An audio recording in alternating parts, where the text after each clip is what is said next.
Sympathy and support for the Armstrong family during this difficult time. Thoughtful, but never enough. What a dear child. What a dear child.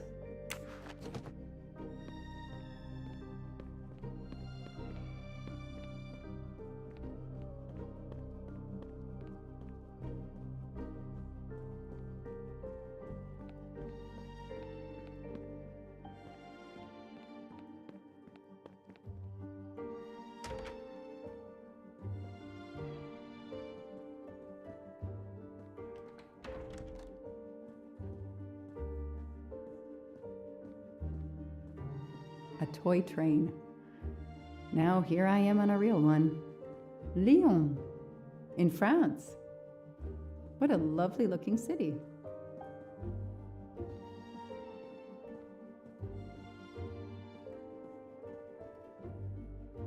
Hello, are you Suzanne Moreau, Daisy's nanny? Yes? I'm Joanna Locke, a detective working on Daisy's case. Is there any news? I'm afraid not. How can I help you? I'm really sorry. I'm afraid I have to take your statement again concerning the evening of Daisy's disappearance. There was a computer problem. Your statement was accidentally deleted. Of course. I want to help any way I can. Tell me about that night in your own words. The Armstrongs had a party to raise money for a museum, I think. Mrs. Armstrong is on her board. I was in charge of Daisy. I stayed with the little one all evening, playing with her and reading books to her. She couldn't sleep with all the noise and the comings and goings. When did you notice Daisy was missing? I was only gone 5 minutes to phone my mother. She's in the hospital. When I returned, Daisy wasn't in her bed. I thought she might have gone to look at the party, but then I saw the ransom note on her pillow. I screamed and screamed. I couldn't stop. Did you notice anything unusual before that? I was with Daisy all evening. Finally, she fell asleep. I didn't see anyone else or notice anything in particular. Do you have any idea who did this? No! I can't see who could have done such a horrible thing. The Armstrongs are such good people. Like my own family. Thank you for giving me your statement again. I'll get back to you if I have any questions. I won't be far. Okay, I have Suzanne's statement, but her answers need some checking.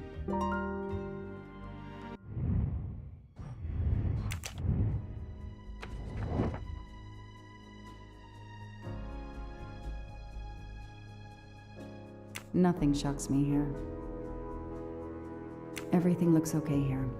This information does not correspond to what Suzanne told me. Suzanne said she left Daisy alone for 5 minutes, but Mrs. Armstrong says she stayed with Daisy for a while and Suzanne did not return. Hey, I'm a pretty good detective after all.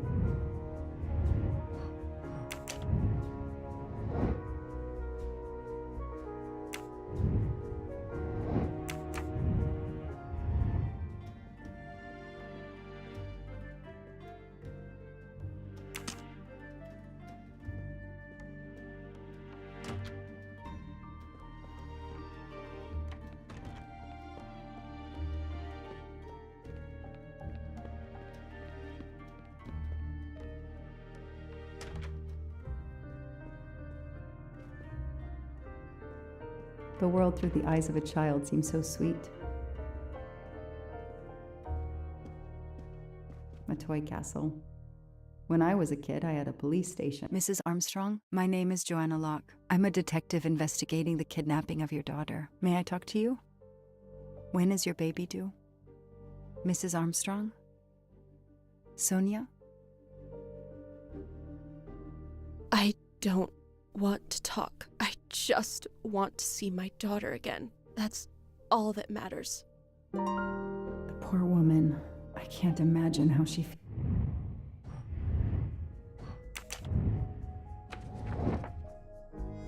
Nothing shocks me here.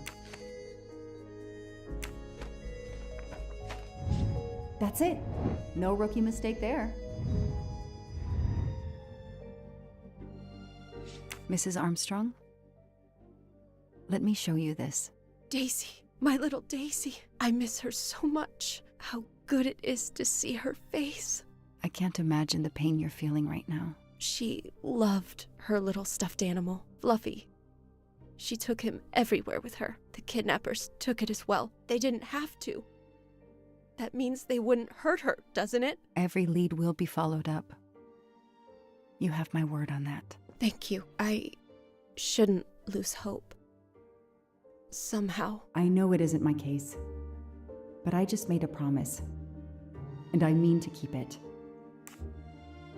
Do you know where I can find Miss Moreau? She's in her room. Last door on the left.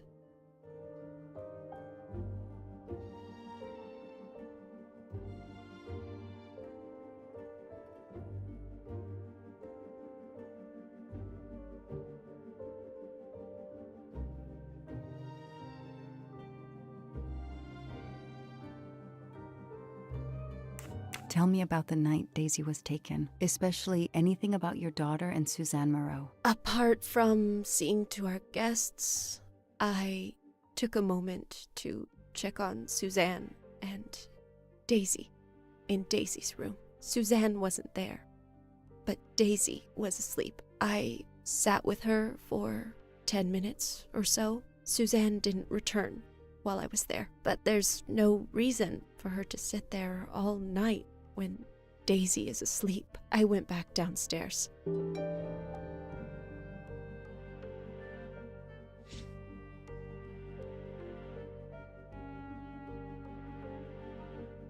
May I come back if I have more questions? Of course. Anything I can do. Okay, the stories Sonia and Suzanne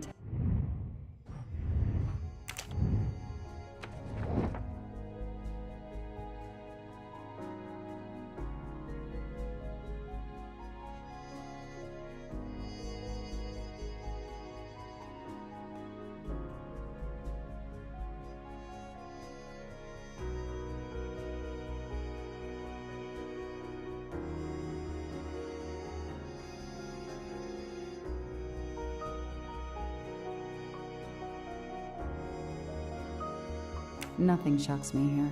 Everything looks okay here. Nothing shocks me here. Everything looks okay here. That is not exactly what Suzanne told me earlier. Suzanne was on the phone more than 5 minutes. The detective gets it right.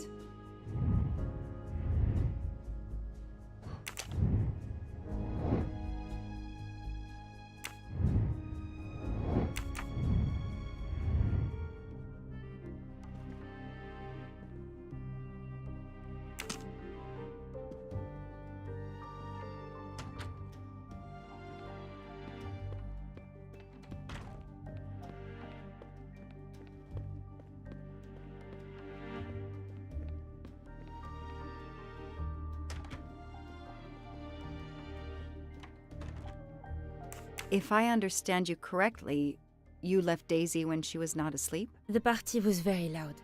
Daisy was too wound up to sleep. I read her a Motley Mule detective story to try and put her to sleep. Daisy finally fell asleep. Right before Motley Mule solved his case in the book I was reading her. I had to make a quick phone call. No more than 5 minutes. But when I came back, Daisy was gone.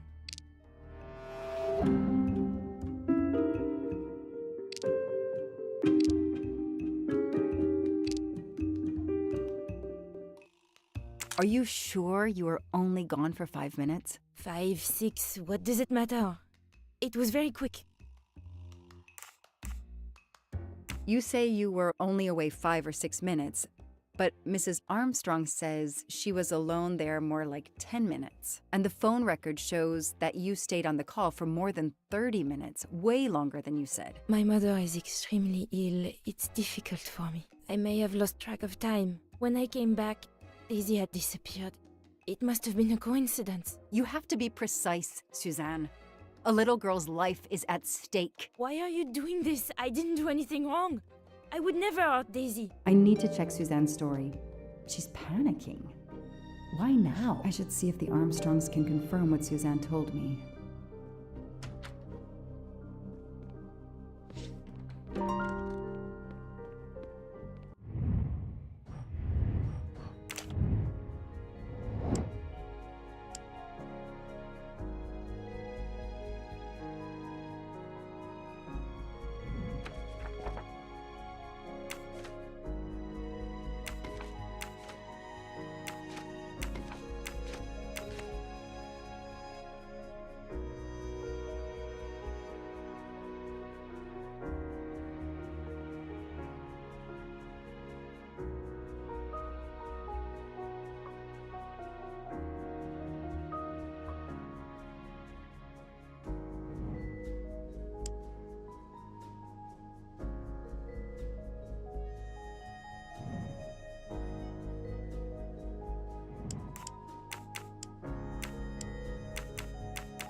No rookie mistake there.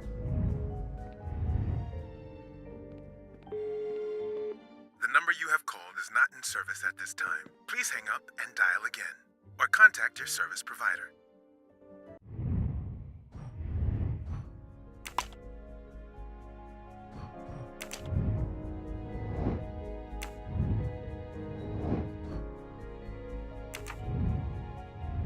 The number Suzanne called is not in service? A hospital?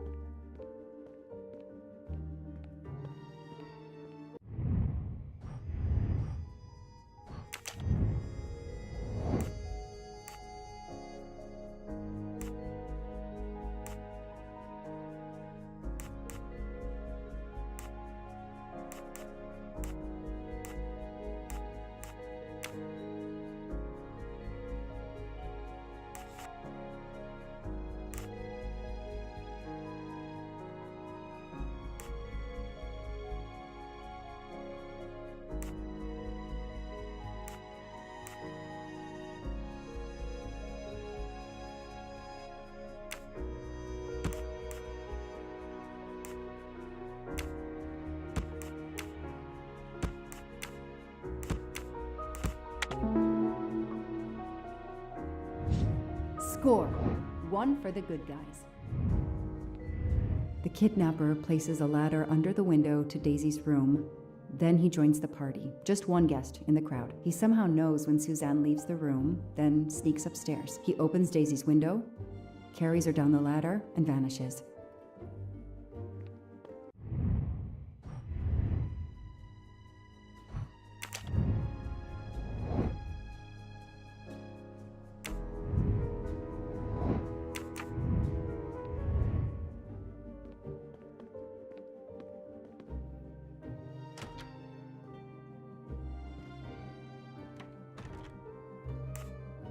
I spoke with Suzanne. She was phoning her mother. That's why you didn't see her when you went to check on Daisy. Yes, her mother. I tried to call the poor woman earlier that week, but the hospital said she's been in a medically induced coma for more than 2 months. Suzanne told me she called her mother, but she would have known her mother was in a coma.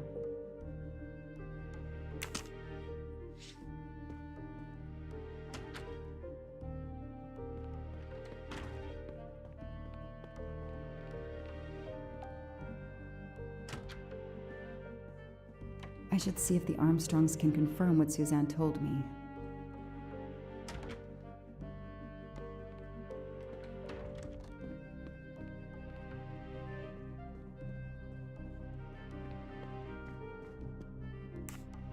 Did you see Miss Moreau during the party? I remember seeing her at some point, but otherwise no.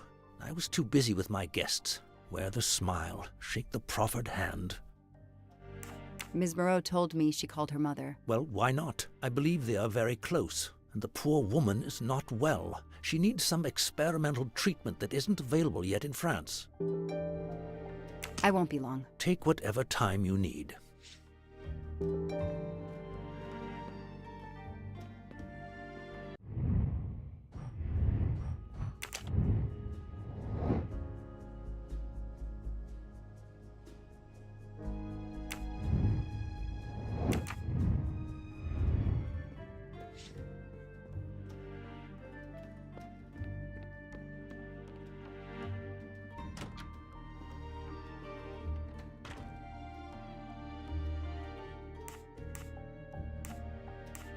The number you called that night is no longer in service. I don't understand. That's the number the hospital gave me to call my mother's room. You told me you were on the phone with your mother when Daisy was abducted. As we said earlier, I didn't pay attention and was on the phone longer than I said. But since my mother is very ill, she had to leave her hometown, Lyon, because the treatment is not approved yet in France. She is in an hospital in Boston for a special treatment. I call her every night to check on her. When I came back, Daisy was gone. I'll never forgive myself.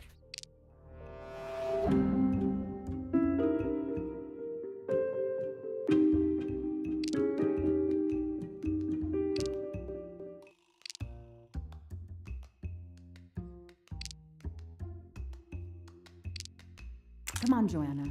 You can do better. Are you sure you called your mother? Yes, every night since she was admitted in December.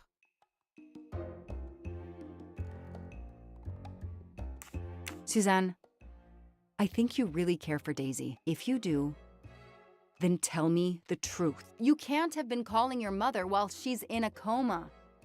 My mom really is in a hospital in Boston. She really is in a coma. I wasn't calling her. I was on the phone with my boyfriend, Noah. Why lie about it? Why are you panicking? Because he's gone. I haven't heard from him since the night of the kidnapping. I'm afraid he's somehow connected to Daisy's disappearance. That he was just using me somehow. But I swear I talked to him. Yes, for more like 30 minutes that night. So he couldn't have kidnapped Daisy at the same time we were talking. But he could have kept you talking so someone else could take Daisy. Made it harder to find Daisy. Do you realize that? Oh my god. What have I done? What's most important is not what you've done, but what you do now. Go. I'll be back to talk to you. No more lies, Suzanne. For Daisy. No more lies. Noah. The name might lead us to that little girl. I am on this case now, whether my captain wants me to be or not.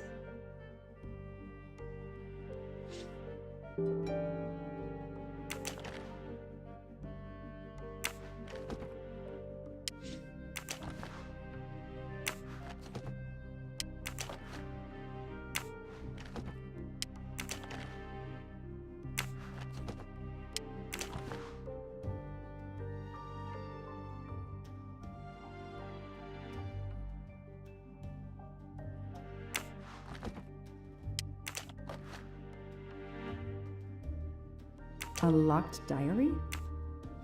Let's see if I can shine some light on its secrets.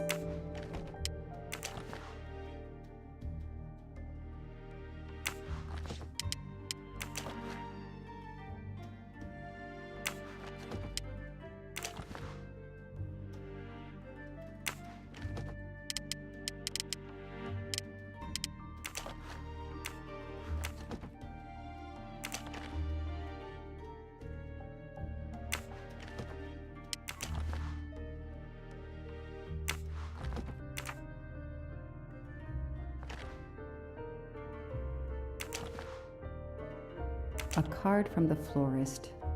It's signed N.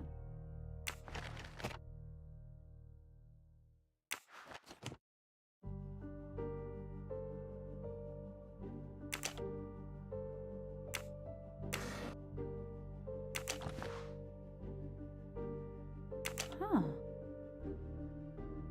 Huh.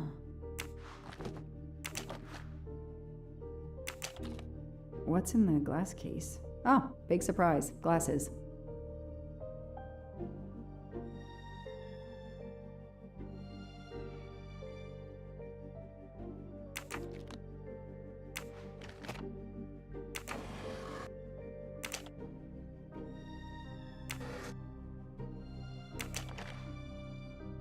An Eiffel Tower keychain, but no key.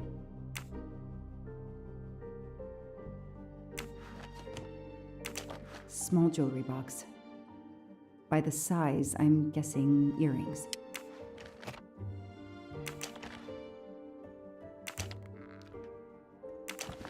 Why put a key in a jewelry box?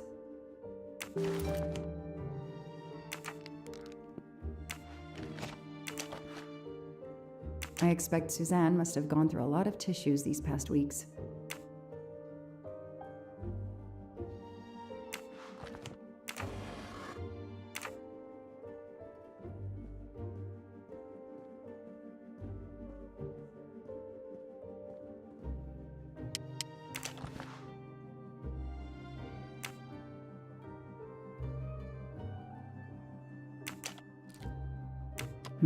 That doesn't work.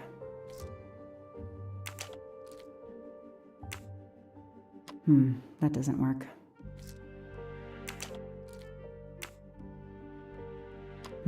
That doesn't work.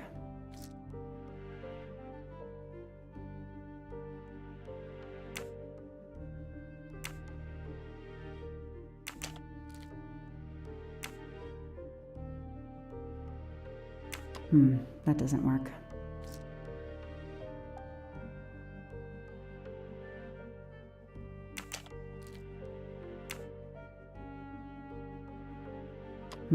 That doesn't work.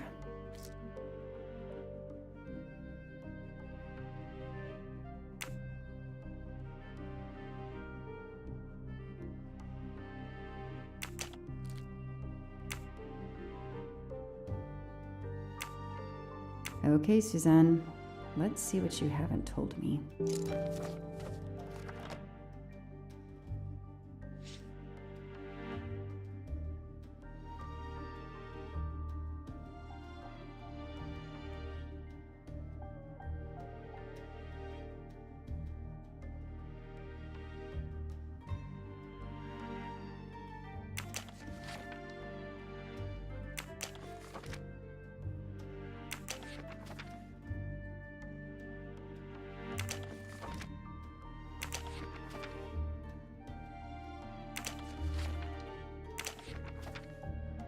I can see why Suzanne didn't tell me everything about this, Noah. It's clear when he disappeared that she realized something was very wrong.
Can you tell me anything about Suzanne's boyfriend? I know she dated our chauffeur for a while.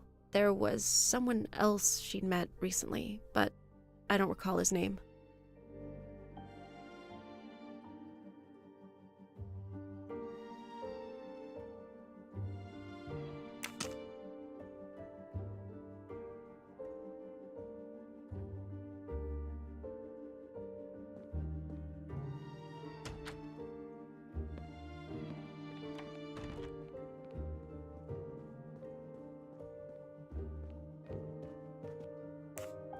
Know anything about Miss Moreau's boyfriend? Her boyfriend? I know she went out with someone for a while there. More recently, I saw a man in a 4x4 who would pick her up on her nights off. He never got out of his car, just waited for her. She did seem to spend more time than usual on the phone these past few weeks, but she worked hard. We weren't going to begrudge her what free time she had. Since the abduction, she keeps pretty much to herself. I won't be long. Take whatever time you need.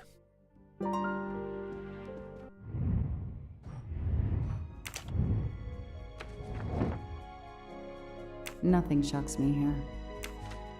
Nothing shocks me here.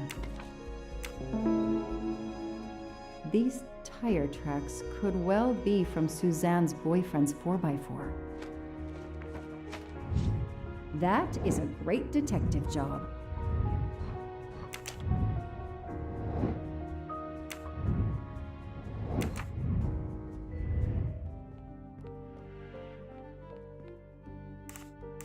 I imagine these flowers must have been beautiful. Who gave them to you? The gardener. They're getting pretty wilted, but I hate to throw them away. Tell me about your boyfriend. Have you been together long? My boyfriend? Why? He doesn't have anything to do with this. Please, Suzanne, the sooner you answer my question, the sooner we'll be done. His name is Noah Garrity. I met him at a Lunar New Year party in Great Barrington. He is a kind and caring person. Although, well, I miss him. He had to go away on business. He should be back. Tread marks of a four-wheel drive vehicle were found outside the garden on the night of the kidnapping. Noah drives one, doesn't he? Where is he, Suzanne? If you know anything more about him, you have to tell me. I know what you're thinking, but it's impossible. He was very nice to me. He never did anything to make me suspicious. We went out to eat, to the movies. Just like a normal couple. He's not the only man in the Berkshires who drives that kind of car.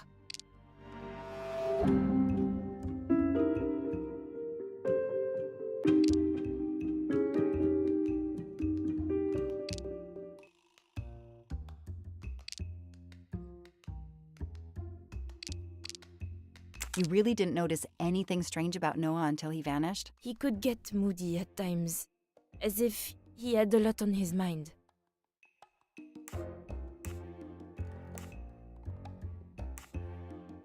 You mentioned the Blue Lagoon. Why? I don't know. I never thought about it. I guess he liked the place. That makes sense. In your diary, you say that Noah took you to a cabin in the mountains on Valentine's Day. You read my diary? I'm sorry, but we have to find Daisy. We both want that. So yes, I looked in your diary.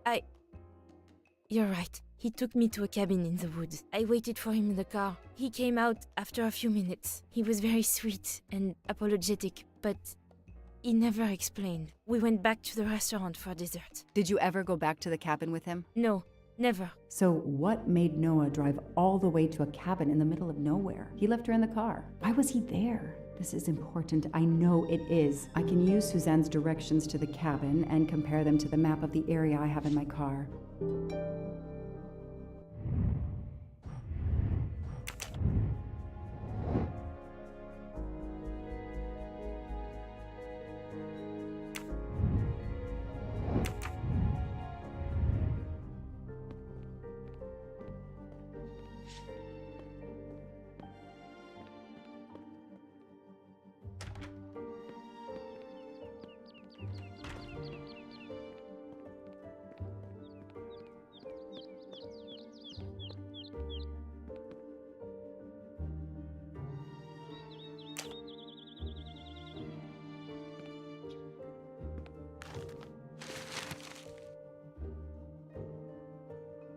Thanks to the information Suzanne gave me, I should be able to find the cabin on this map. Probably not here.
That can't be the right place.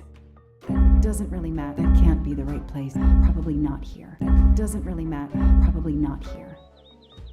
That can't be the right place. That doesn't really match. That can't be the right place. That doesn't really match. Probably not here. That can't be the right place. That doesn't really match. Probably not here. That doesn't really match. That can't be the right place. Probably not here. That can't be the right place. Probably not. That doesn't really matter. Probably not here. That can't be the right place. That doesn't really match.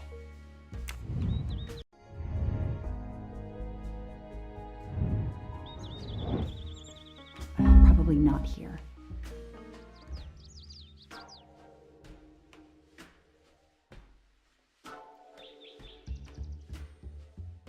That can't be the right place.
doesn't really match. Probably not here. That can't be the right place. That doesn't really match. That can't be the right place. That doesn't really match. Probably not here. That doesn't really match. Probably not here. That can't be the right place. Probably not here. That doesn't really match. That can't be the right place. Probably not here. That doesn't really match. That can't be the right place. That doesn't really matter. Probably not here. That can't be the right place. That doesn't really match. That can't be the right place. Probably not here. That doesn't really match. That can't be the right place. Probably not here. That doesn't really match. That can't be the right place. Probably not here. That can't be the right place. That doesn't really match. Probably not here. That can't be the right place. Probably not here. That doesn't really match. Probably not here. That doesn't really match. That can't be the right place.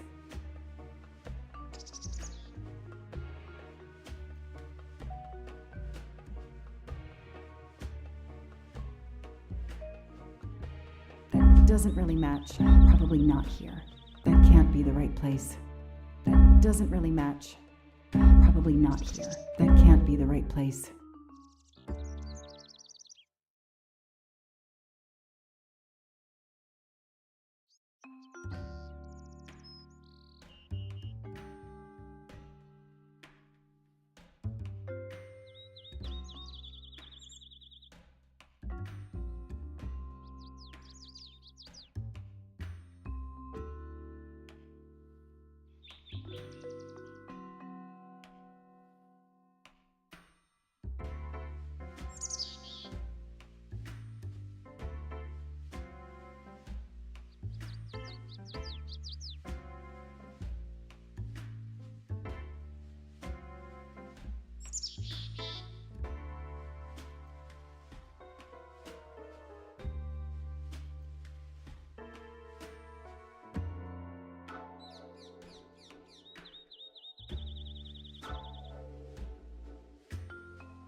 I got it. The cabin has to be here. I have to find that cabin. I hope I'm not too late.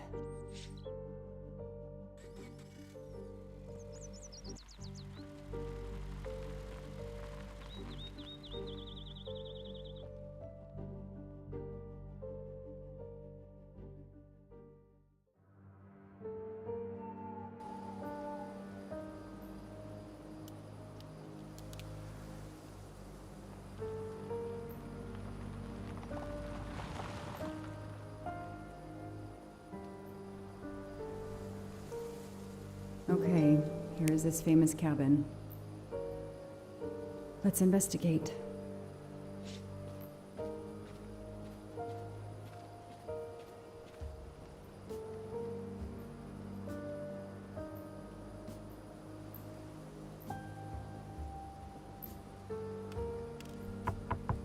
Hello? Is anyone there? Nobody. I can't just waltz in without a warrant.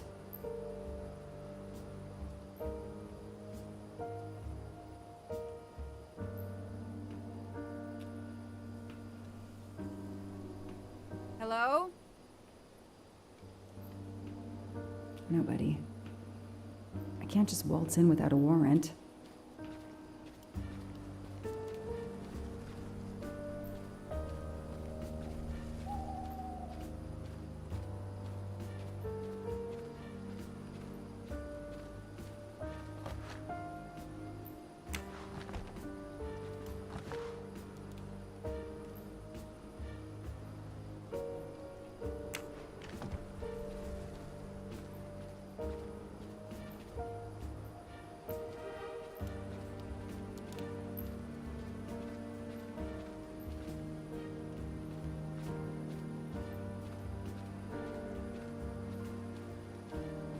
need to see what's inside. That barrel is sturdy enough. I could climb on it.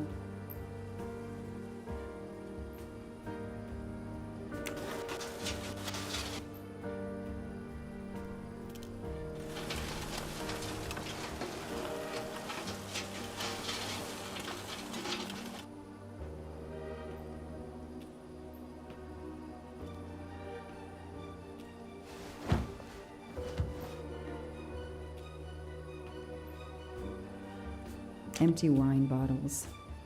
Somebody has been here lately.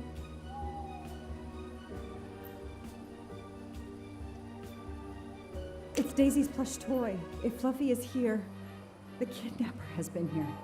I have to get inside this cabin.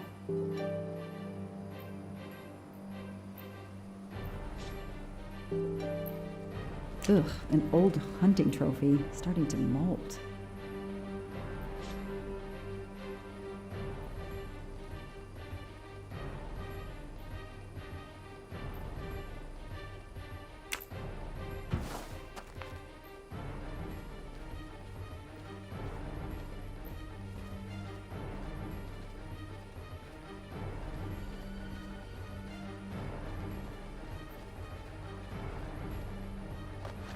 A maul for splitting wood. Perfect for attacking doors.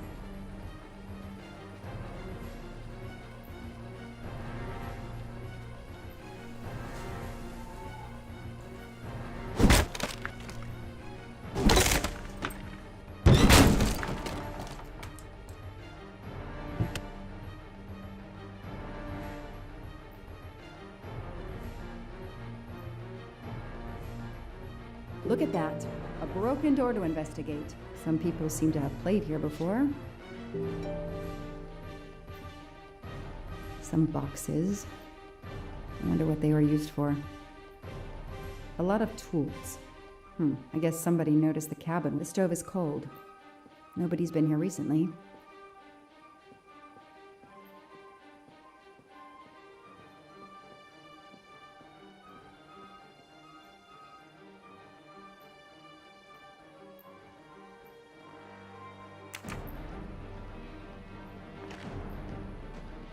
That's a woman's hairbrush.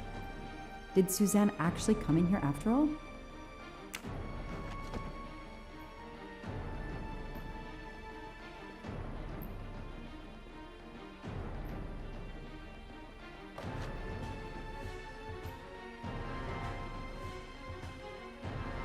This bottle comes from the Blue Lagoon.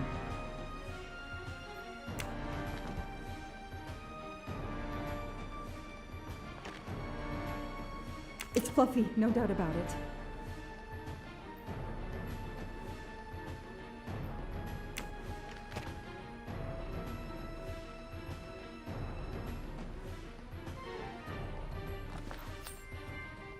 Shiny facial hair. The good news is that it's gold.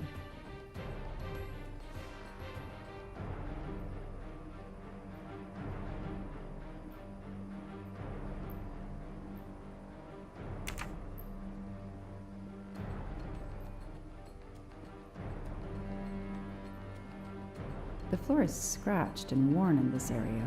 The sofa must have been moved a lot.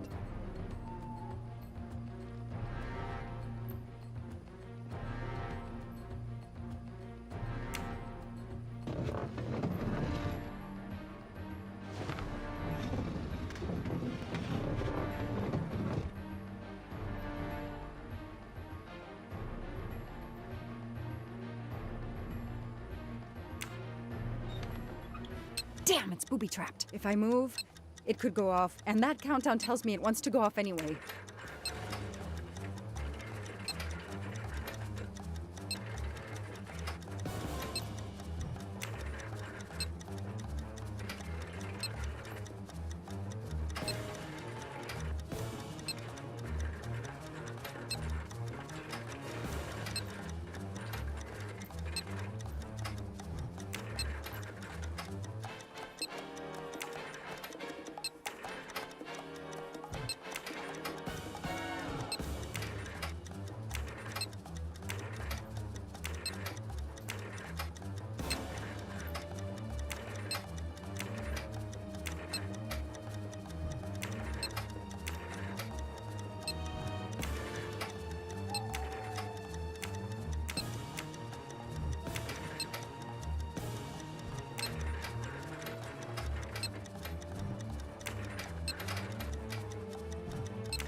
Since I'm telling this story to you, Mr. Poirot, you should be able to deduce I didn't blow myself up. Let's see if I can remember how I defused the bomb.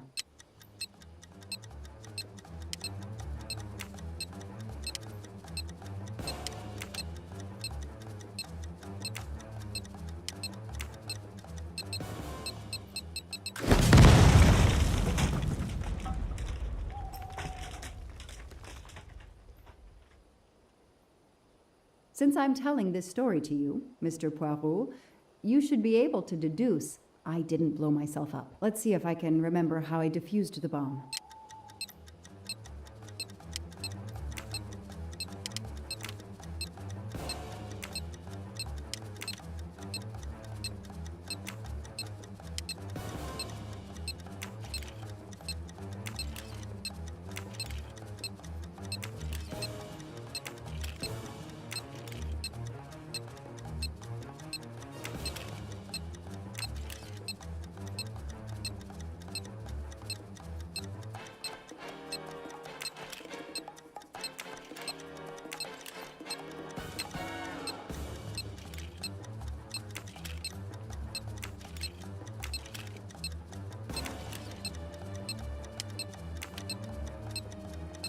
That should do it.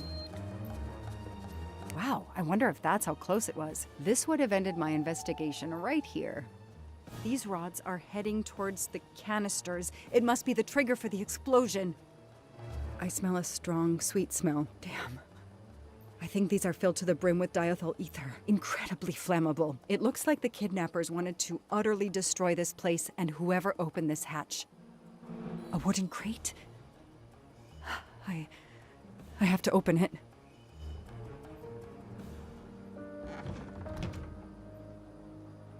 Oh no. Daisy. No. I called in my discovery of the body. Then there was nothing I could do except protect the site for forensics.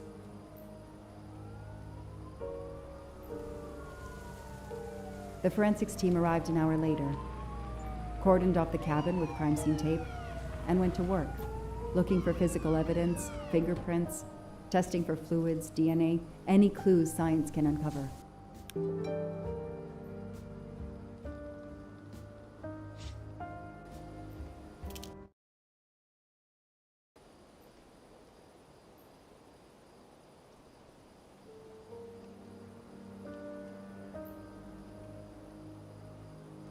They removed Daisy's body.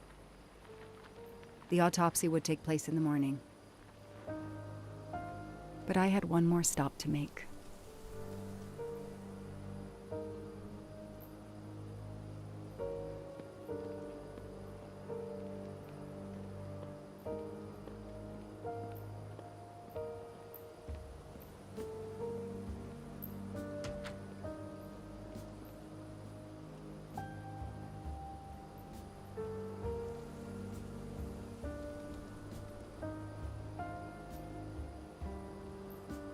Oh no!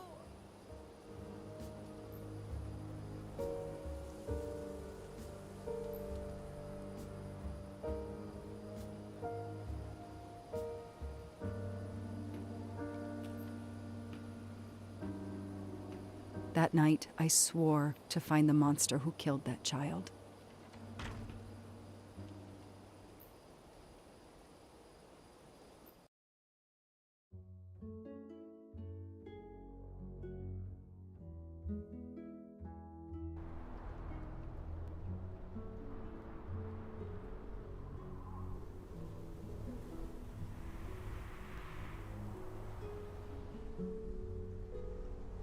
Ratchet on train saw me? How? Daisy.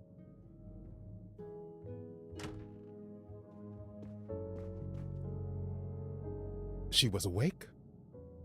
Then she collapsed again. I take the responsibility. She was weaker than I realized. Oh. Lie still while I examine you. Pupils dilated? I'm all right.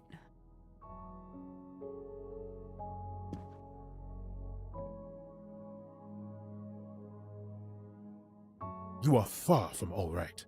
You have been heavily sedated. Your pulse is very weak.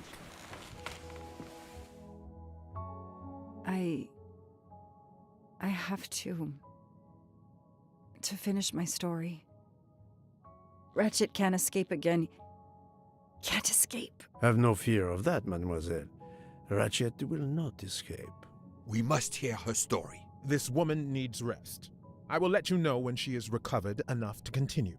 But I warn you, it will be some time. I understand, Doctor. Thank you. I have completed my preliminary examination of the deceased. I think that it will interest you. Indeed it will, and I have other witnesses to interrogate. You are right. Let's not put this poor woman in danger. There will be plenty of time for her to finish her story when she has recovered. By all means, tell me the results of your examination.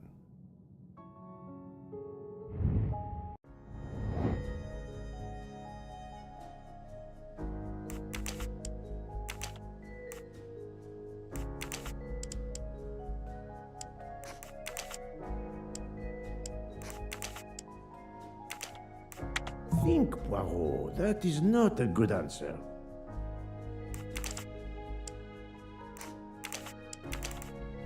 This is wrong. But I'm never... No, not good. I must admit I'm not right. That was easy.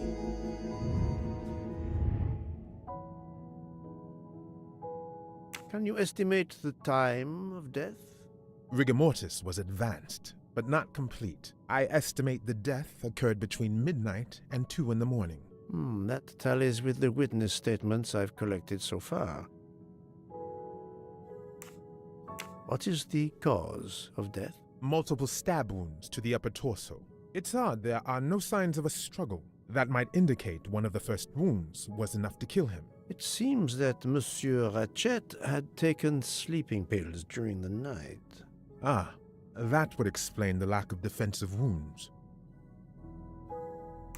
Mr. McQueen and Mr. Masterman told me that Monsieur Ratchet didn't smoke. Can you confirm this?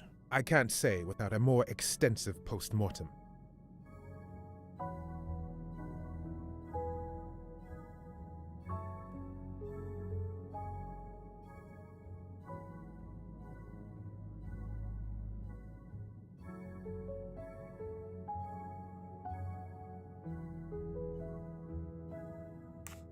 What can you tell me about the stab wounds? I counted 12 in all. 1 or 2 are so slight as to be practically scratches. On the other hand, at least 3 would be capable of causing death. The angle of the wounds is instructive.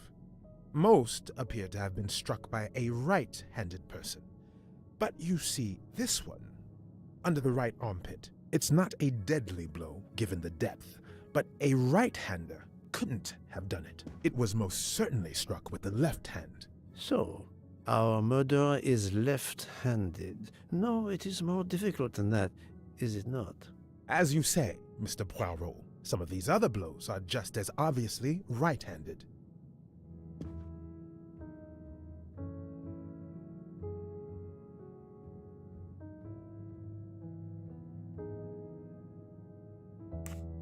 Could the assassin attack and then move the body for some reason before finishing? Monsieur Poirot, I can assure you that the body has not been moved. Well, then we are left with the hypothesis of a second murderer.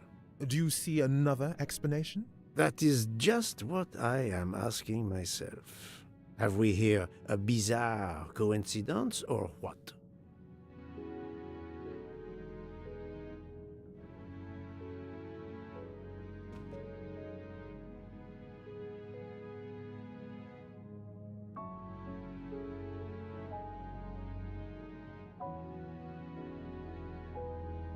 Thank you, Doctor. Excellent work under difficult circumstances. Please let me know when I may speak again with Mademoiselle Locke. Of course.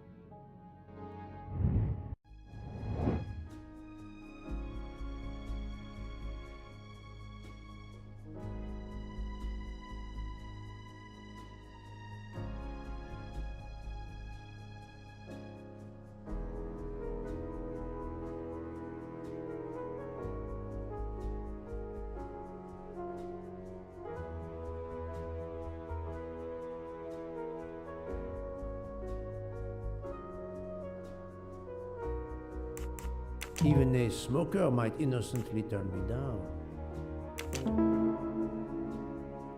Yes, that's certainly a good place to start.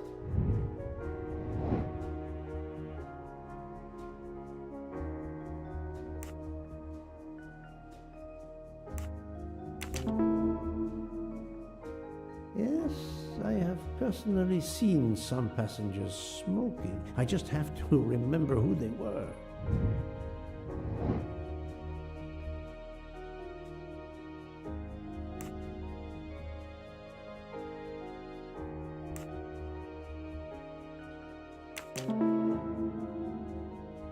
Yes, I suppose it's likely they will give me the list of who smokes what. Et voilà.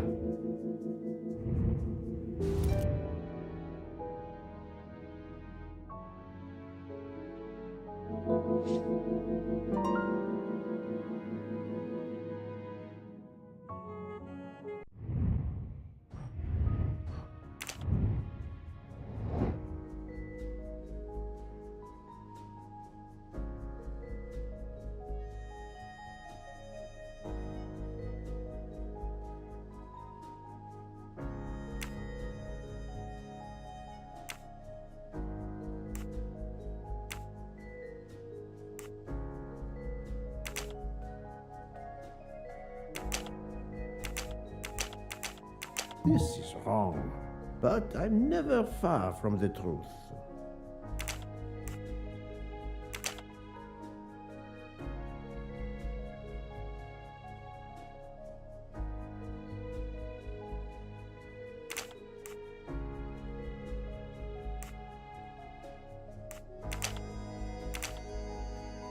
I must admit I'm not right this time.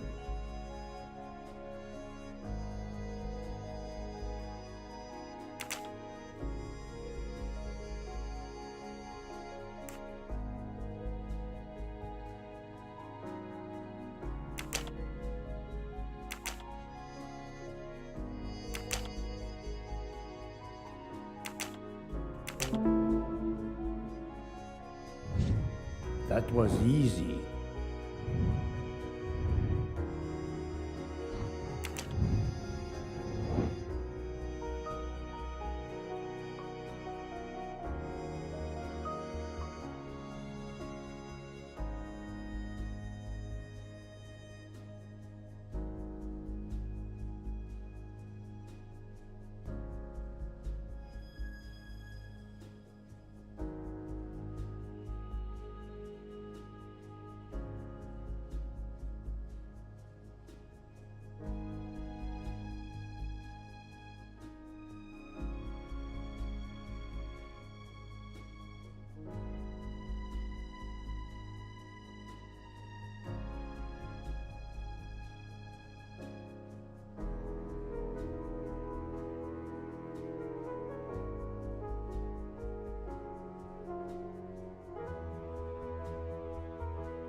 How is Mademoiselle Locke, Doctor? Her vital signs are improving, but she is still unconscious. I understand. Thank you for looking after her.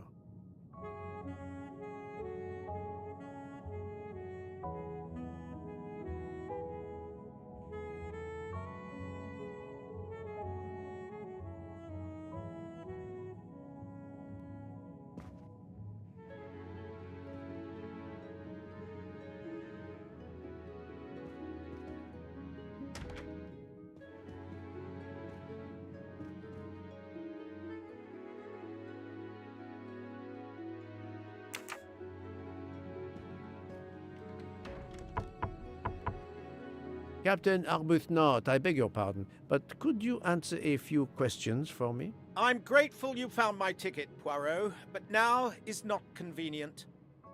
I certainly didn't expect such a resistance.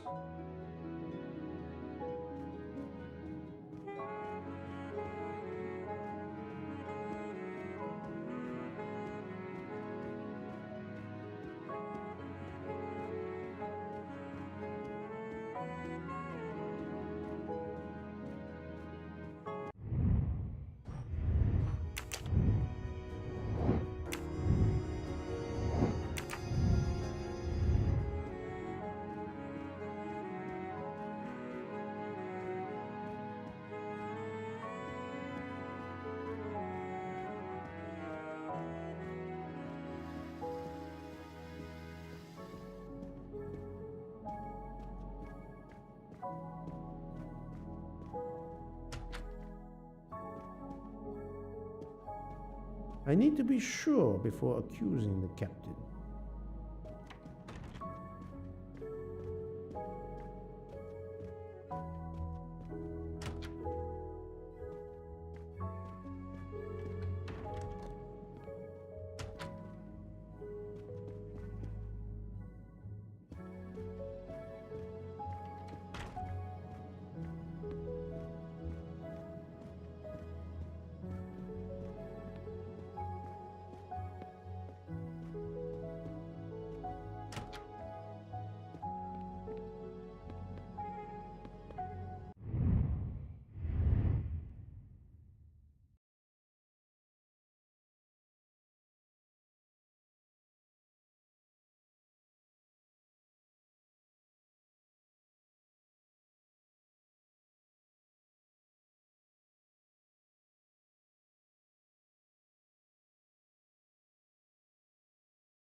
Most of the passengers pass by the bar during the day. They eat, drink, write.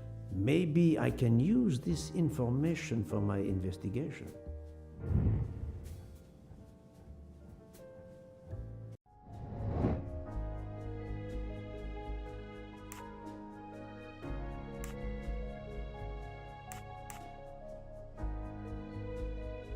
Good. Yes, it could work. He appears to be an observant young man and serves the passengers regularly.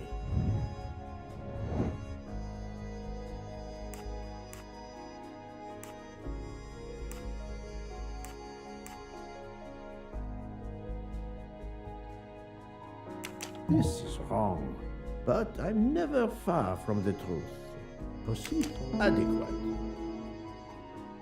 Yes, if I ask them to write something trivial, they may do it instinctively with their dominant hand.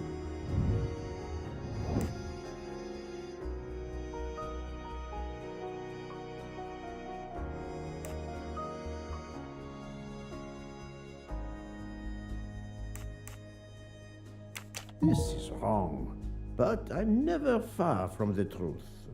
Give adequate. Yes, I will remember which people use their right or left hand. That's the right answer. Mademoiselle Debenham, I have a few questions for you. Of course. Let's start with your movements last night. There's little to tell. I went to bed and slept. Did you know the man who was killed? I saw him for the first time during lunch yesterday. Did you notice anything about him? Well, if I believed in auras, I might say he seemed dark. Would you mind writing your address on this paper for me? Not at all. That's it. Mademoiselle Debenham is right-handed. Do you recall what time Mademoiselle Olsen went to get some aspirin from Madame Hubbard? I remember glancing at the clock. She left our room just after 10:30 p.m. Was she away for a long time? About 5 minutes. That confirms what Madame Hubbard told me. Do you smoke by any chance? No, I never have. Do you own a scarlet nightgown? No, it isn't mine. Whose then? I don't know. What do you mean? You do not say, I have no such thing. You say, it isn't mine, meaning that you know who it belongs to, am I correct? Oh, I see. No. I woke up this morning about 5 a.m. with the feeling that the train had been standing still for a long time. I opened the door, and I saw someone in a scarlet kimono some way down the corridor. Her back was turned. It was impossible to see who it was. I understand. Thank you for your assistance, mademoiselle.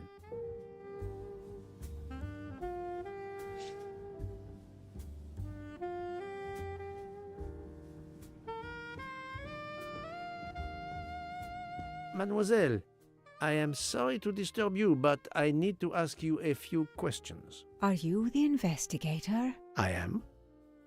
We are lucky you are on the train. What do you want to know? I hear, mademoiselle, that you were the last person to see the murdered man alive. I do not know. It may be so. I opened the door of his compartment by mistake. I was much ashamed. It was a most awkward mistake. You actually saw him? Yeah, he was reading a book. And what did you do after that, mademoiselle? I went in to the American lady, Mrs. Hubbard. I asked her for some aspirin, and she gave it to me. I usually carry extra aspirin for the refugees, but I gave mine to a camp in Turkey. They needed it more than me.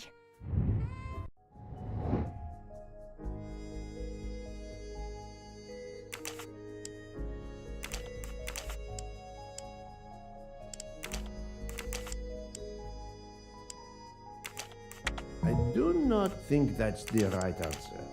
I must admit I'm not right.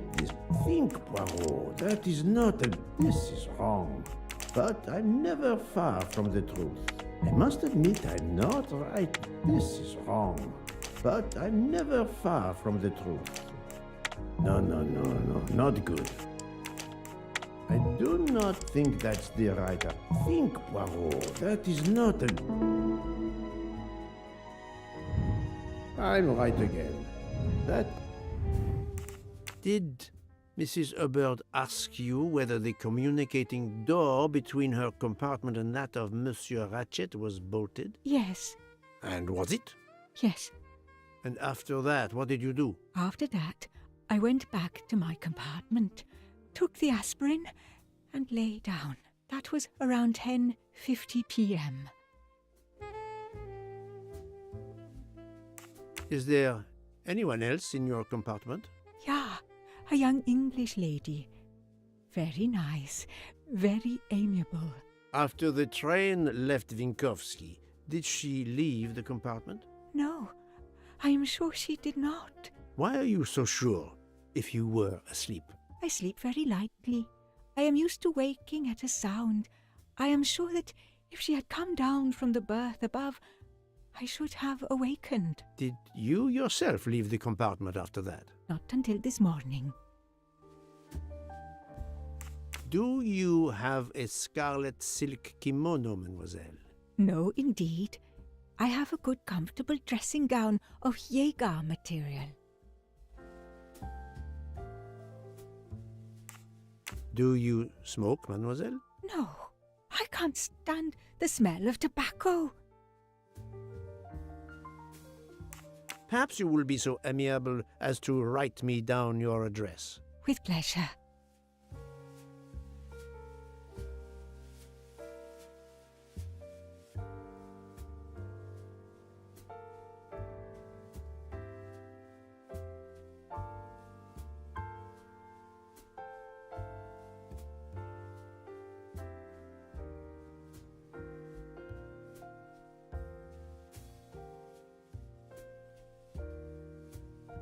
Mademoiselle Olsen is indeed right-handed.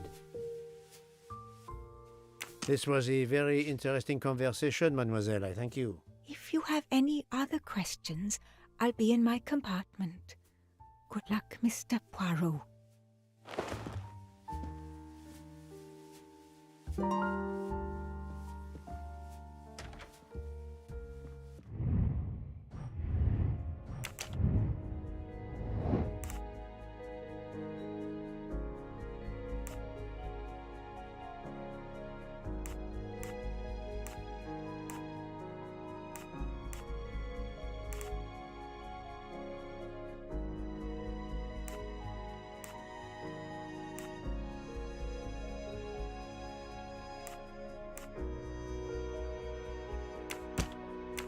I do not think that's the right answer.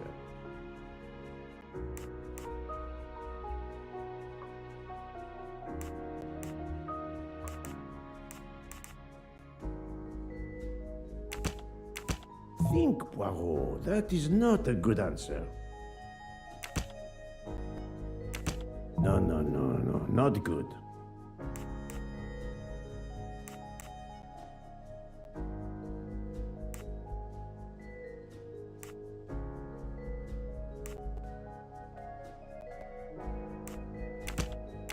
I must admit I'm not right this time.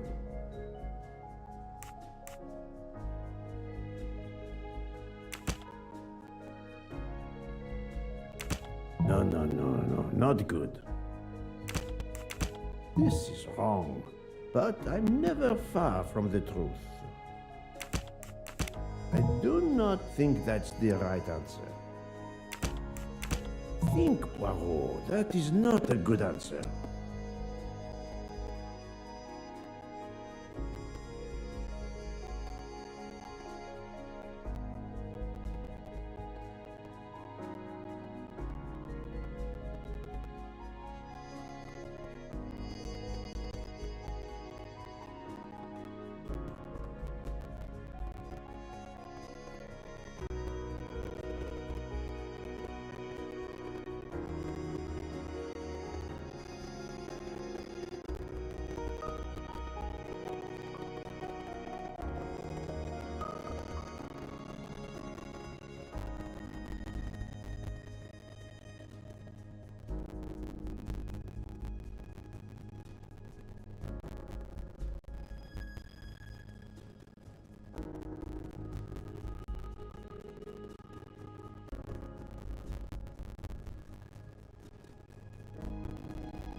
this time. This is wrong, but I'm never far from the truth.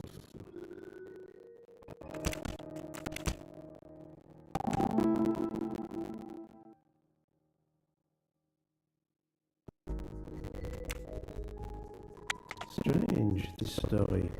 If Mademoiselle Olsen is such a light sleeper, why didn't she tell me about Mademoiselle Debenham getting out of bed? She even made a point to tell me the opposite. Et voilà.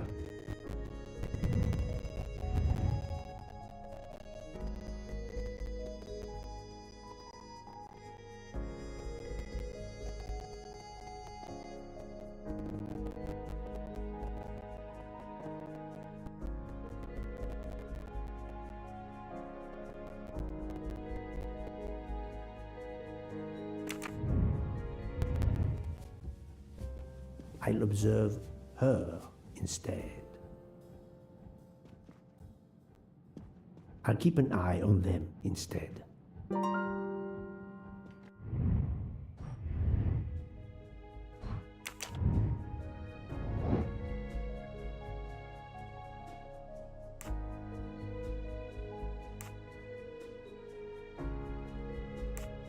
Fantastic. Great. My little gray cells did not let.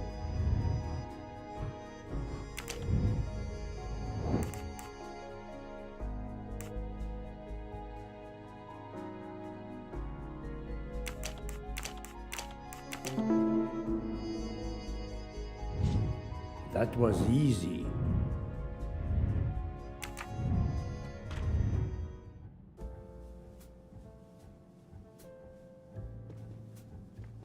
I'll keep an eye on them instead.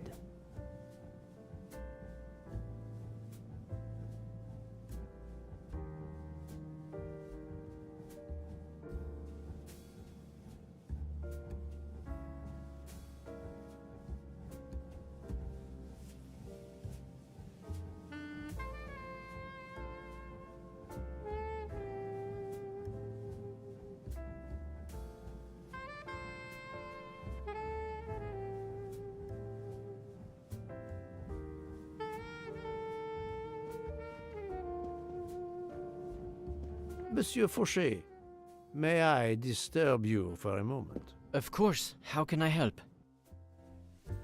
It is, of course, about the murder of Monsieur Ratchet. Can you tell me your movements last night? I understand. Yesterday evening, I took a break at Vinkovsky station with Hotaru. We then went to our quarters in the staff accommodations, a section of the luggage car. Freya was there, reading, and I went to bed right after. Freya is there now, I think, and Hotaru is in the kitchen. They can verify my story. What time was this? 11:30 p.m. or a bit after. The snow is beginning to fall heavily. I see. Thank you. Can you write your address on this paper, please? You want to pay me a visit? Who knows, Monsieur Fauché?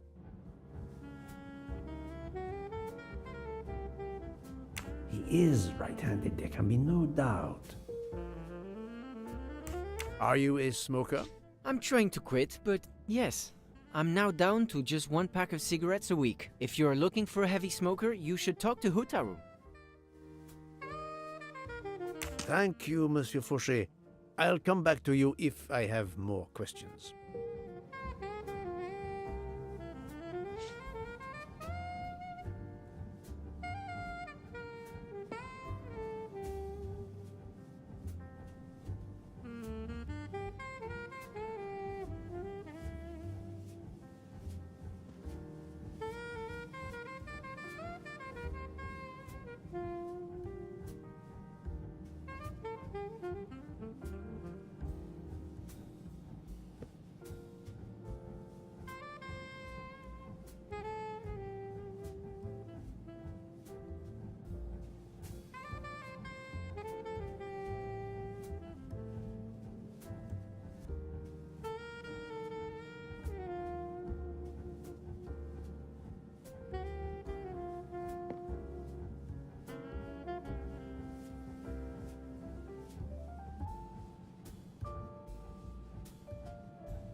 Monsieur Fauché, may I? Of course, how can I? Thank you, Monsieur Fauché. I'll come back to you if I have more questions.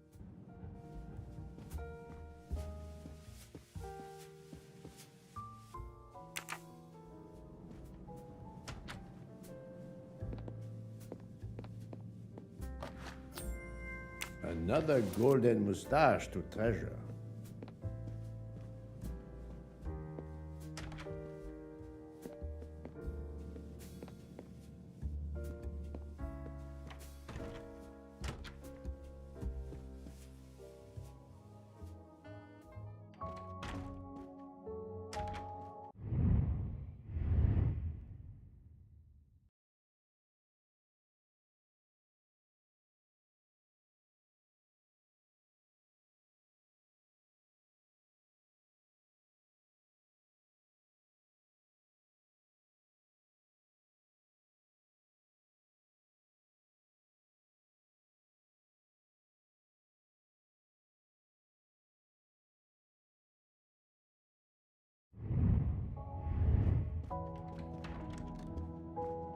So, Poirot, I hope you are progressing in your investigation. I have not finished yet, but it is progressing, yes.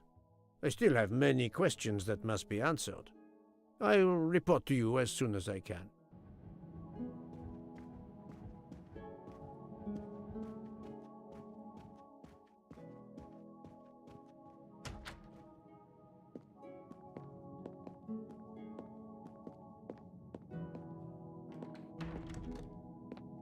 Ah, Monsieur Maury, would you have a few minutes to give me? I have some questions to ask you. Do I look like I can answer questions?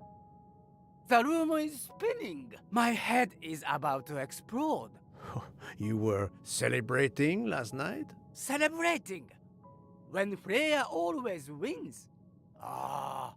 What am I saying? If you want my answers to your questions to make sense, help me recover. You see there, the magnet on the fridge.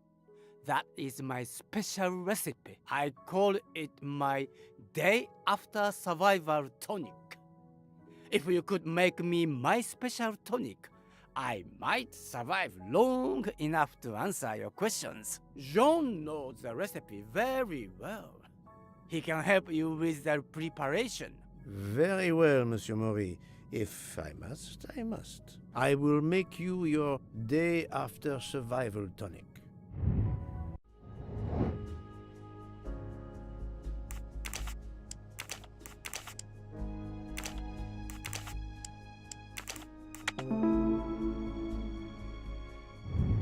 I'm right again. That up.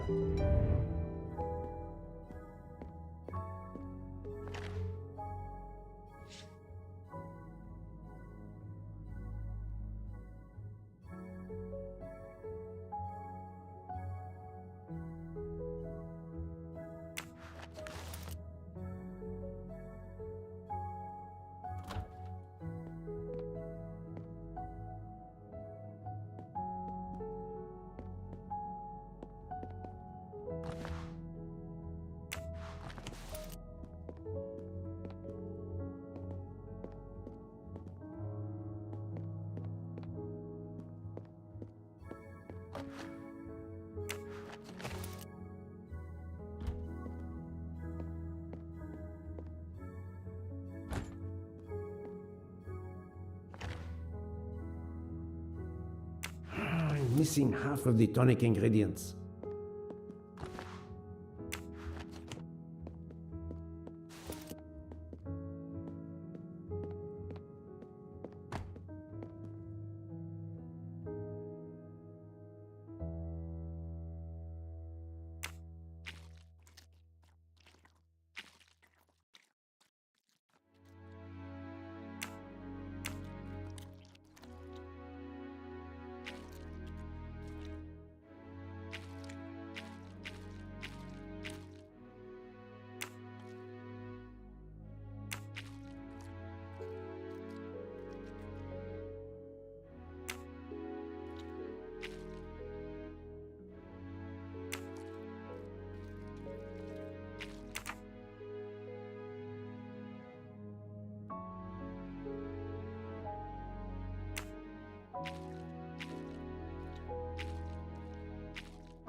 Are you a smoker? No, definitely not.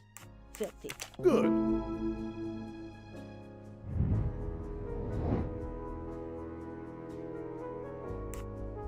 This is wrong, but I'm never far from the truth. Are you a brilliant?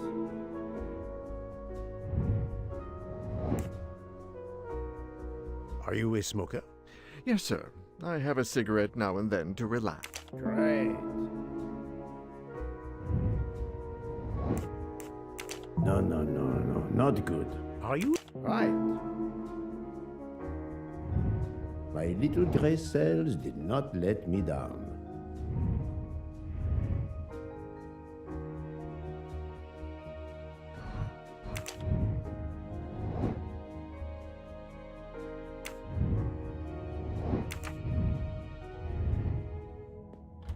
How are you feeling, Monsieur Maury? Do you have my tonic? I can barely think.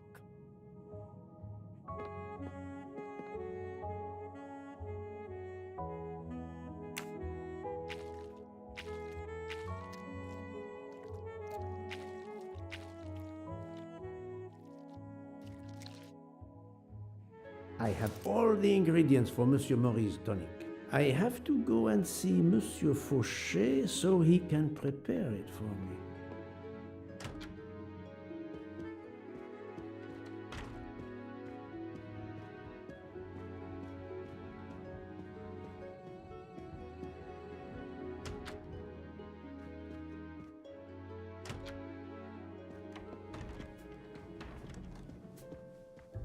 Monsieur Fauché, may I disturb you for a moment? Of course. How can I help?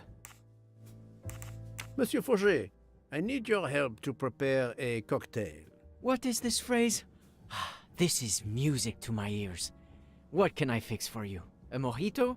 A gin and tonic? Or perhaps a martini? Shaken, not stirred? It's not for me, but for Monsieur Maury. Ah, his day after survival tonic. Unfortunately, I know it well. Here is everything that was listed on the magnet. Excellent! I can take it from here. Mr. Poirot, I'm uncertain about the lemon juice. Is it half a lemon or a full lemon for the recipe? Half a lemon. I can't remember if Hotaru prefers it with ginger or without. Do you remember?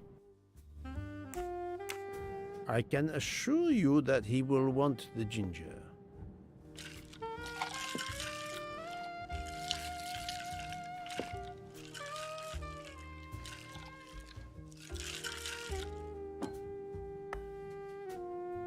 There you are, sir. Hotaru will be himself again. Excellent. Thank you very much.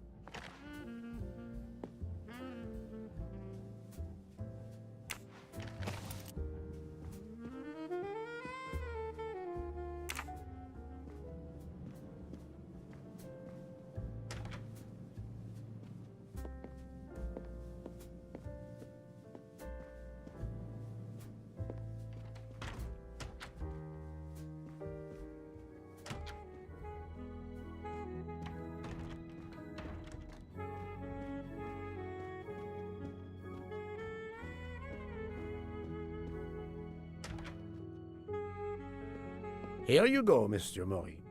I hope this will help you. Thank you very much. Please give me a moment while this takes effect. It will be a while, I'm afraid. But I will not move from the kitchen. Since I have to wait, do you know where I can find Mademoiselle Nielsen? She is in the staff quarters in the luggage car. If the door is locked, John will have the key. Thank you. I will return. I hope you have a speedy recovery.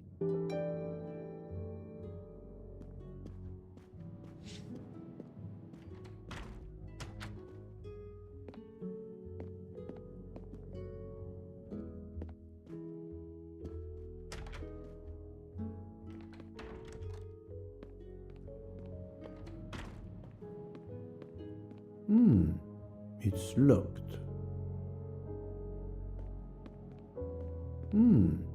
It's...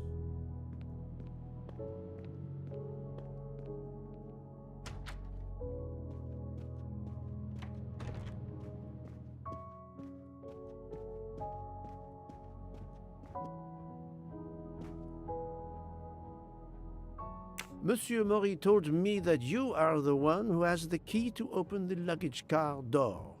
I will need it. Yes, that's right. Here it is. Please don't forget to give it back to me. I will not forget, Monsieur Fauché. I have a favor to ask. Could you visit the passengers who are in their rooms and explain there has been an error with their allergy and diet form? But, Monsieur Poirot, I made no errors. Of course not. Call it a computer error. Yes, it is possible, but even if I can see this is part of your investigation, I do not understand it. I would ask that you observe which hand each passenger uses. Ah, you wish to know if they use the right or left hand when they write? That is my intention. I will take on this mission for you. Excellent.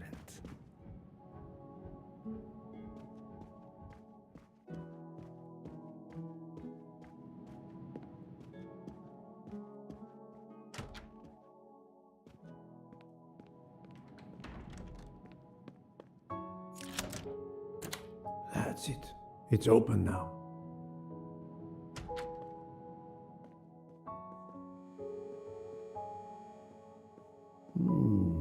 Empty rum bottles. A deck of cards. I suspect they were reading diamonds and spades instead of books.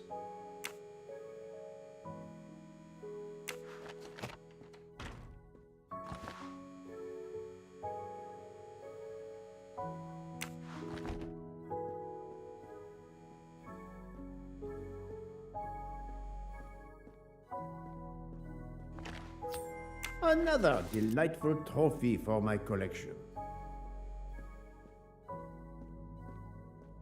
Hello, Mademoiselle Nielsen. May I ask you a few questions? I don't have a minute. My career is ruined, and it's not my fault. But how did this terrible thing come to pass? My supplies, passenger luggage, our living space. There is so little room. I gave the cargo handlers in Istanbul strict instructions how to stack my crates containing the ingredients I need for my desserts, so as one box is used up, it can be discarded. And these fools of cargo handlers did not follow your instructions? Ignored completely. I have 4 crates that must be moved from there to here to correct the order they are stacked. But placing the wrong crate on top of a smaller crate will crush it, its contents, and my career. Calm yourself, mademoiselle. I understand. So, the problem is these 4 crates must be moved there, but carefully. Yes. I have to move these 4 boxes from this location to here.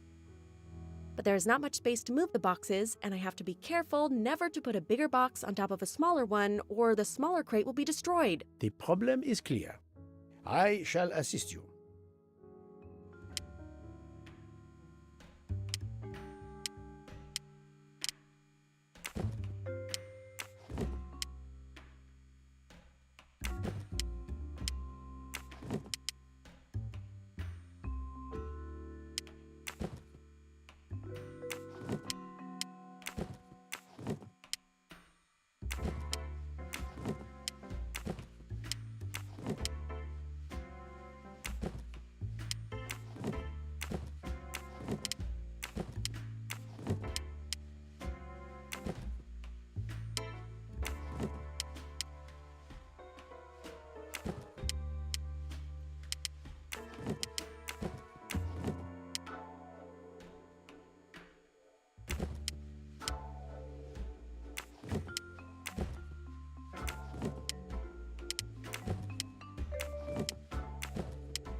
Et voilà!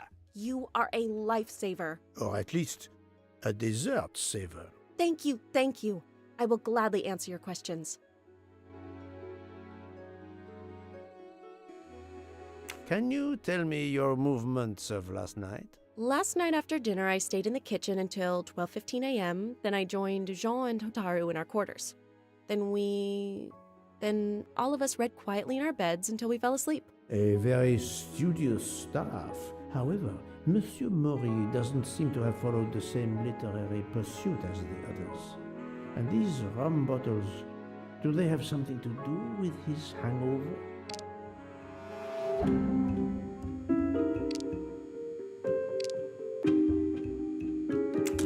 I rather think that you didn't just read last night. What makes you say that?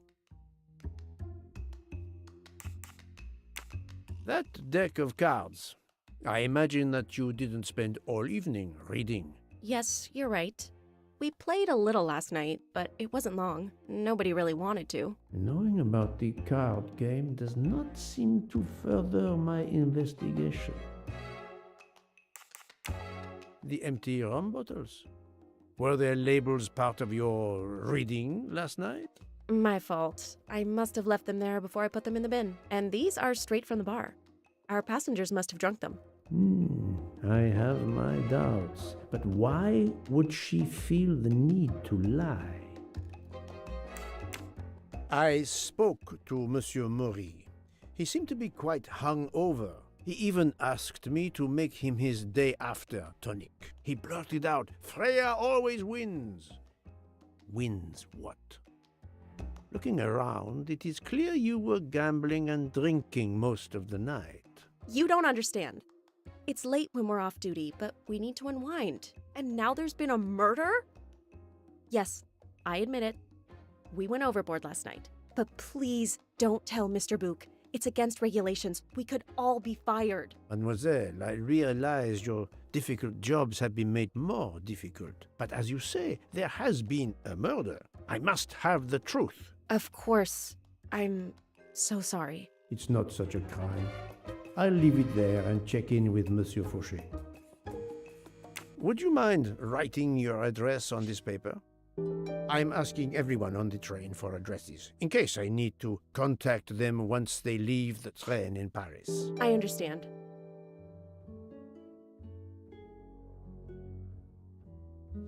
Yes, that's it. Mademoiselle Niersen is right-handed. Do you smoke? No, I never have. Thank you. Thank you for your answers, Miss Nielsen. You're welcome.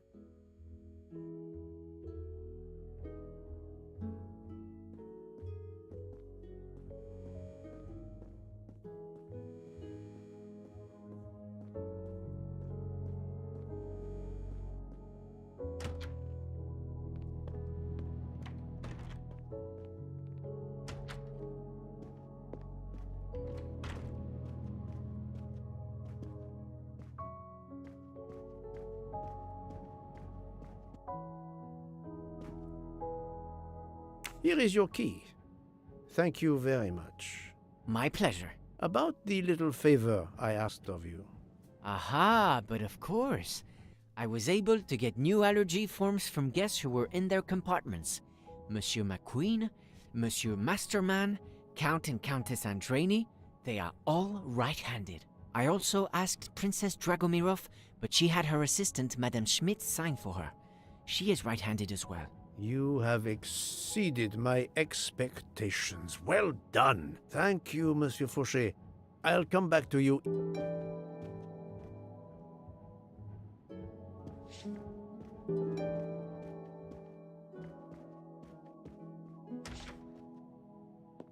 How are you? It's better. Thank you. Then may I ask you some questions? It will not take long. Quickly, please. I have hungry passengers to feed. Très bien. Can you tell me your movements last night? Oh, nothing special. When I went off duty, I joined John and Freya in a compartment. I read for a short while, then went to bed early. Reading? I'm not sure you have recovered enough to tell me the truth. Don't waste what little energy you have recovered to lie, Monsieur Mori. Yes, sorry, Mr. Poirot. You're right. It obviously wasn't reading that made my head hurt like that. But if you told Monsieur Book, it could mean my job. I will keep your secret, but I am investigating a murder. You must tell me the truth. Thank you. Please, write your address on this paper. My address? I don't see why. I think I hear Monsieur Book approaching. My address? Yes, of course. Another right-handed person. Not surprising, most people are. You are a heavy smoker. My job. It is very stressful. Would you happen to know who vapes on the train? A banana flavor? Oh, yes. The smell disgusts me. What is wrong with the good tobacco? I do not have time to answer that. Who is it? I've only seen one person who vapes. It's Captain Arbuthnot. Captain Arbuthnot, I see.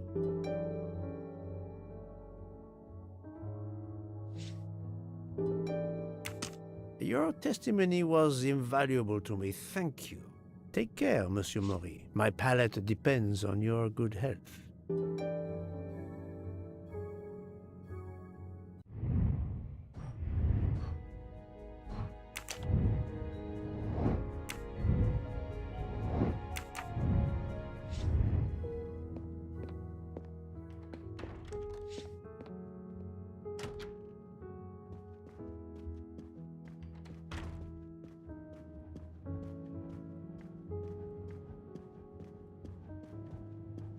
So, Poirot, I have no...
Captain Arbuthnot, I know that you are the only person on this train to smoke e-cigarettes. We found a vial of e-liquid at the crime scene.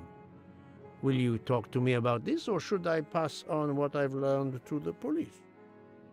All right. Come in if you must.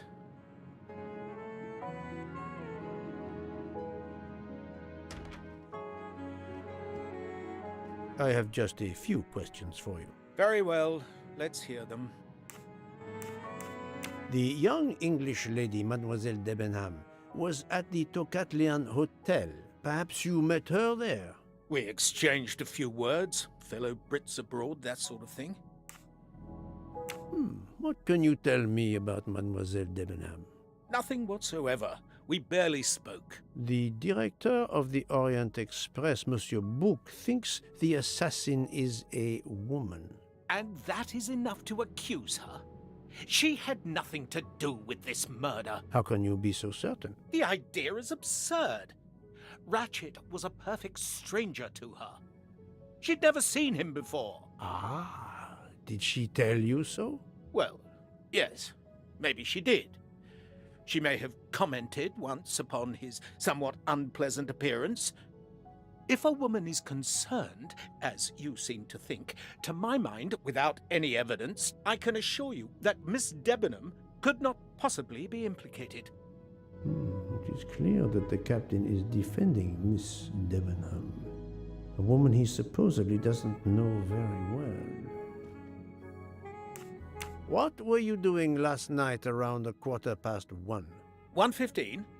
I believe I was still talking to that young American fellow, Mr. McQueen, the secretary of the man who was killed. We were in his compartment. He was a friend or acquaintance of yours? No, I never saw him before this journey. We'd hit it off at dinner, and the conversation continued into the early hours. Until what time was that? Until 1:45 or so. Then I retired to my room and went to sleep. There is nothing you can recall last night that in any way struck you as suspicious? It's nothing. A mere detail. Allow me to be the judge. Well, before returning to my room, I went to the lounge car to get a glass of water. When I was passing through the first-class corridor, I noticed that the door, which is just after your room, 201, was not quite closed, and the person who was inside peered out in a furtive sort of way. Then he closed the door quickly. I know there's nothing in that, but it was the furtive way it was done that caught my attention. Struck me as a bit odd. I understand. Thank you for letting me know. Could you write down your address here, please? My address? If you insist. This man is right-handed.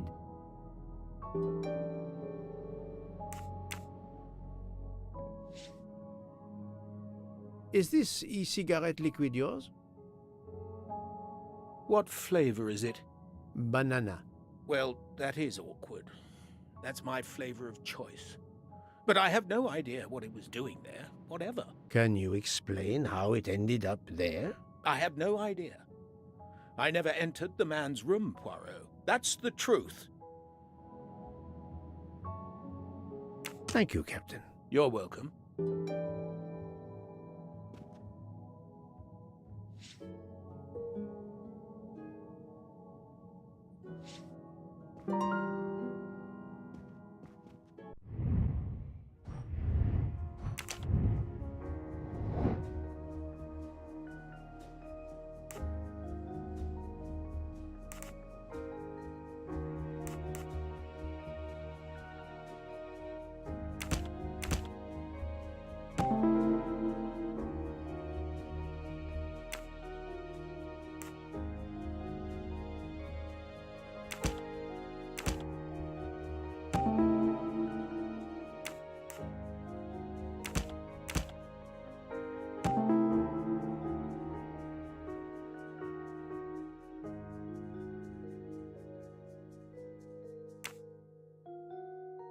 Captain Arbuthnot is the only passenger to smoke an e-cigarette. Even if this liquid in Ratchet's room is a solid clue, he has an alibi. I cannot accuse him without any other proof. Et voilà.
Pardon this intrusion, Mademoiselle Olsen, but something you told me earlier confuses me. Oh, please, come in.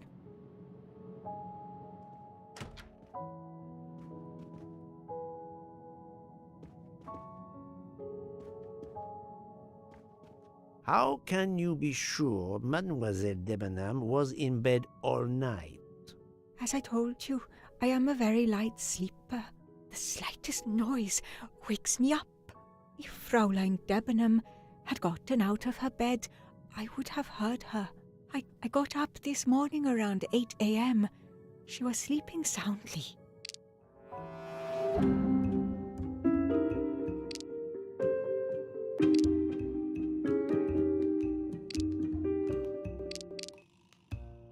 That does not prove she's lying.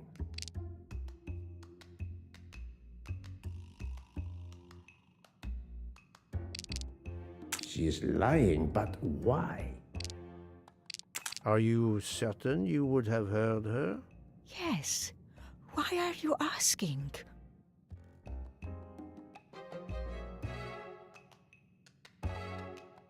I spoke to Mademoiselle Debenham and she told me that she got up around 5 o'clock in the morning. She opened the door and looked down the corridor.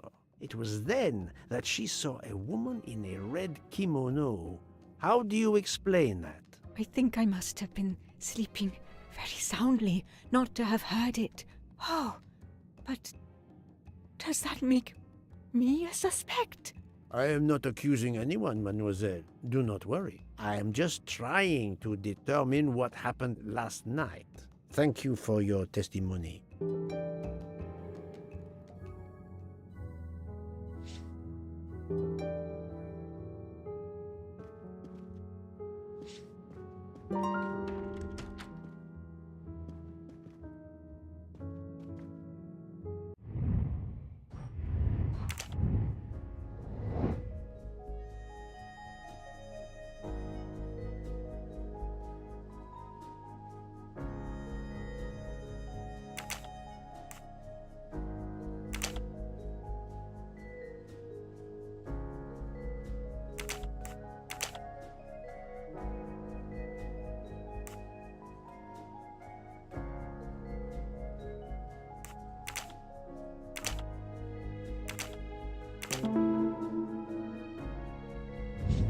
I'm right again. That happens to me a lot.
So, Poirot, I hope you are progressing in your investigation.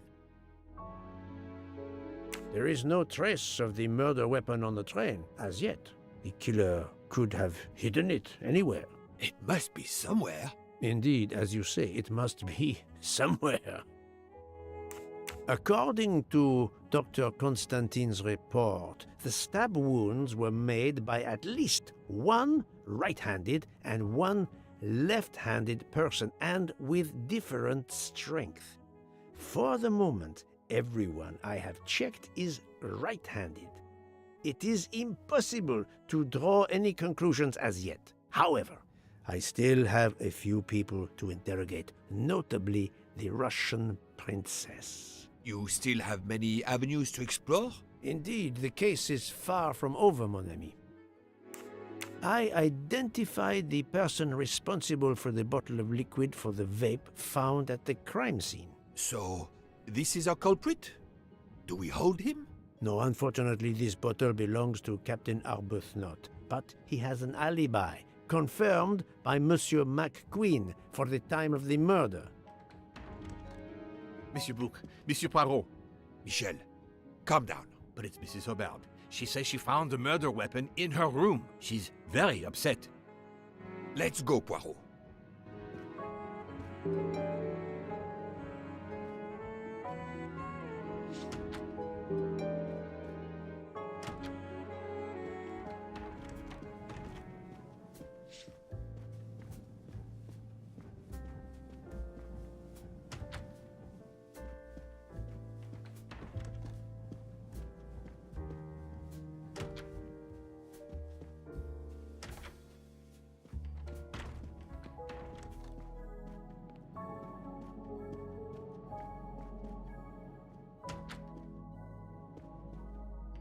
I demand to be allowed to leave this train! Madame, we are in the mountains, trapped in a snowdrift. Stating the obvious, there is a murderer among us. He had the audacity to hide his weapon in my room. Please, Madame Hubbard, take a deep breath and tell us what occurred. Where did you find the knife? I wanted to get a handkerchief from my purse, and when I opened it, I saw it! A bloody knife! Am I next to be murdered? I very much doubt the murderer would give you his weapon. What do you mean? Madame, he would have used it. Oh, I have it! Did you touch the knife? Of course not! What a question! I will take that as a no.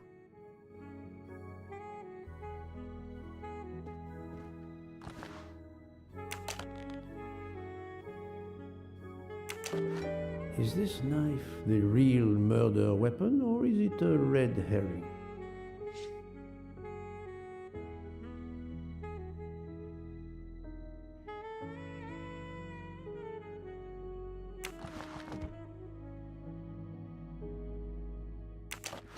Is this knife the...